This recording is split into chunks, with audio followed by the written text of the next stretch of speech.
E se siamo qua è chiaro che abbiamo scelto la terza opzione, quella del rilancio, proprio perché crediamo che sia necessario anche trovare sempre nuova linfa all'interno del festival.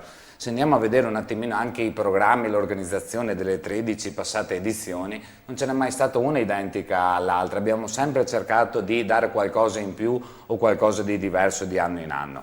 E quest'anno, diciamo, ci siamo dati proprio anche alcuni obiettivi specifici da portare avanti. Come dicevi tu, il primo fra tutti, i 50 anni, il compleanno di Amnesty, che cade tra l'altro proprio il 28 maggio, e anche il 28 maggio organizzeremo qualcosa ad hoc nel nostro territorio. Il pensare alla promozione del nostro territorio anche attraverso il festival, quindi di cercare di promuovere a livello turistico, a livello di prodotti, utilizzare la visibilità del festival anche per il nostro territorio. Implementare l'aspetto educativo oltre che artistico, infatti realizzeremo un campo nazionale di Amnesty durante i giorni del festival, e collegato a questo, proprio anche per cercare nuove risorse sia economiche che umane, dare una nuova veste a tutto il festival. Da quest'anno, ed è proprio da meno di un mese che abbiamo lanciato il nuovo sito con l'immagine grafica completamente nuova. Vorrei proprio citarla, invitare, ecco, gli ascoltatori ad andare a darci un occhio e darci, ecco, anche magari un giudizio: www.vociperlalibertà.it. E legato a questo proprio il professionalizzare anche l'organizzazione del festival. Questo è un po' il contorno generale. Poi stiamo già anche chiaramente, visto che mancano ormai poco meno, ecco, di 2 mesi, pensando ai nomi sia per quanto riguarda gli ospiti che per quanto riguarda appunto gli emergenti. Tra qualche giorno incominceremo con le selezioni, quindi ad ascoltare le centinaia di artisti che provengono un po' da tutta Italia per arrivare ai 9 finalisti che si esibiranno appunto sul palco di Villa Dose dal 21 al 25 luglio. Il vincitore del premio Amnesty Italia quest'anno è appunto Simone Cristicchi con la significativa canzone appunto Genova Brucia. Per quanto riguarda gli altri ospiti, li dico un po' in ordine sparso, proprio perché alcuni sono ancora in fase, ecco, di definizione, proprio per annunciare magari prossimamente il programma dettagliato. Dai più piccoli ai più grandi avremo anche, proprio come cast artistico, cerchiamo sempre anche una varietà di generi musicali per far sì, ecco, che proprio il messaggio possa arrivare a più persone possibile, sia per quanto riguarda l'età, ma anche proprio gli aspetti musicali. E anche nel concorso stesso vorrei citare appunto questa cosa: quello che viene chiesto agli artisti che si iscrivono non è quello di scrivere in italiano, di utilizzare un determinato genere musicale, ma quello di proporre una canzone sui diritti umani indipendentemente dal genere, dalla lingua e da qualsiasi, ecco, altra categoria. Però per ritornare, ecco, un po' ai nomi, avremo i Mojomatics, i Yo-Yo Mundi, gli Africa Unite, i Roy Paci, Gianmaria Testa e qualche altro nome che stiamo ancora, ecco, selezionando. Quindi credo che anche quest'anno sarà indubbiamente un festival dei grandi contenuti. Ci saranno anche degli eventi collaterali poi al festival, tu citavi l'appuntamento del 28 maggio, insomma ci sono varie iniziative, forse manteniamo ancora un po' di suspense su tutto il programma completo, ma mi pare di capire che sarà una cosa molto articolata in cui vedremo anche dei grandi nomi della musica italiana impegnati in prima fila. Non dimenticando che è un festival dedicato al tema dei diritti umani. Noi sappiamo che ogni anno il festival sceglie una specifica tematica, una specifica campagna in cui Amnesty si sta impegnando. Ricordiamo magari qual è il tema del festival di quest'anno? Certo, assolutamente. Prima però, proprio riguardo alla complessità del festival, per capire anche i passi avanti che abbiamo fatto, inizialmente si chiamava concorso musicale, poi a un certo punto, essendoci anche varie attività collaterali, abbiamo fatto reading di scrittori, presentazioni di libri, era più corretta la definizione di festival, perché appunto contiene non solo un concorso musicale, che è la parte più importante, ma molte altre attività collaterali. Abbiamo fatto mostre fotografiche di artisti emergenti, per cui la parola festival dava più senso di quello che accade in quei giorni a Villa d'Ose. Sì, Voci per la Verità nasce per i diritti umani e per Amnesty International, per cui da sempre noi appoggiamo una campagna della sezione italiana. Quest'anno la campagna sarà Io pretendo dignità, che è la più importante campagna che tutta l'organizzazione internazionale sta promuovendo in tutto il mondo. Una campagna che si occupa di vari aspetti, in particolare in questo momento ci stiamo occupando della mortalità materna. 350.000 donne ogni anno muoiono per complicazioni dovute al parto.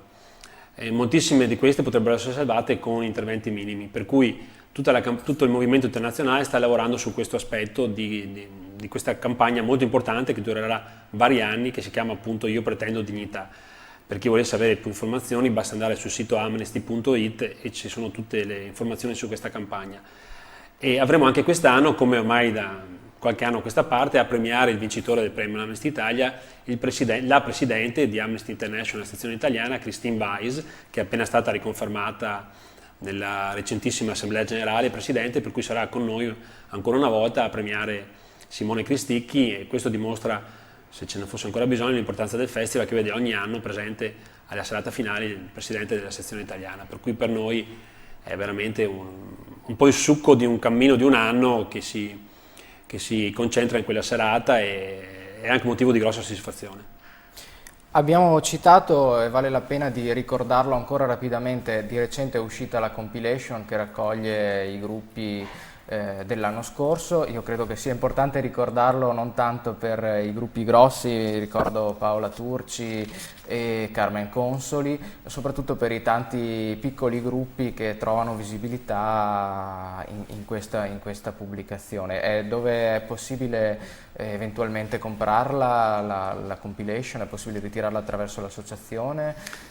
Sì, allora è possibile anche attraverso il nostro sito trovare, ecco, tutte le informazioni, quindi vociperlalibertà.it, e anche i link per poter, ecco, acquistarla sotto forma digitale o comunque anche online attraverso le spedizioni. Però anche nei negozi di musica, in tutti i negozi di musica, è possibile o trovarla o al limite ordinarla. Come dicevi Francesco, ci tengo anch'io, ecco, a risottolineare non solamente i grandi big della musica italiana, che per fortuna o purtroppo, diciamo, in qualche maniera ce n'è bisogno per riuscire a dare anche un palco ampio ai gruppi emergenti. Cioè, il nostro nasce proprio come concorso e festival che nasce dalla base e vuole soprattutto promuovere i diritti umani attraverso l'impegno dei giovani emergenti o giovani artisti, diciamo, ecco, quindi non solamente dal punto di vista anagrafico. Il passaggio al premio Amnesty Italia, agli ospiti per ciascuna serata, è sia per sottolineare l'impegno anche di questi artisti, ma per poter dare anche proprio una platea, un pubblico più significativo agli artisti appunto emergenti che promuovono la loro musica.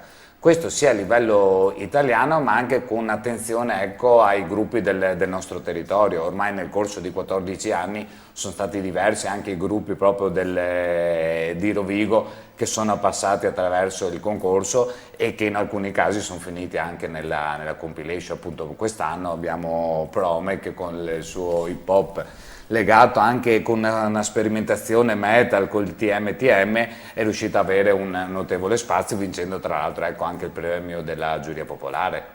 Ok, io vi ringrazio, e un'ultima cosa, collegandomi a quello che hai detto tu, appunto la possibilità di dare spazio ai giovani anche del territorio di Rovigo. È possibile contribuire alla realizzazione del festival anche senza saper imbracciare una chitarra o suonare la batteria, ma anche come volontari, e per questo motivo esiste l'associazione. Hai accennato a un campo estivo di Amnesty International. Cosa deve fare e cosa può fare un ragazzo, una ragazza, una persona che vuole dare il proprio contributo a questa iniziativa?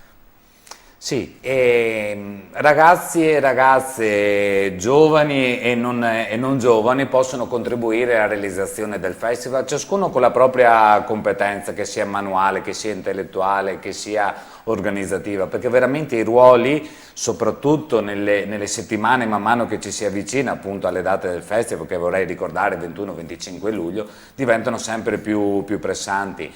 All'interno del nostro sito metteremo anche i comunicati delle riunioni che man mano andremo a fare, ma attraverso appunto il sito, le pagine Facebook e un po' tutti i social network che sempre di più, ecco, come associazione anche utilizziamo per contattare i nostri ragazzi, è possibile appunto essere coinvolti o attraverso il campo giovani che si diceva appunto, in cui ci saranno ragazzi che vengono un po' da tutta Italia per vivere questa esperienza, ma che vorremmo collegare fortemente al nostro territorio, sia polesano che viladose nello specifico, ma anche con attività proprio nell'accoglienza dei gruppi, nel montare il palco, nel servire i tavoli. Sono veramente tanti i ruoli e anche proprio quindi la capacità di qualsiasi persona può essere appunto sviluppata e dato spazio in maniera ecco, più assoluta.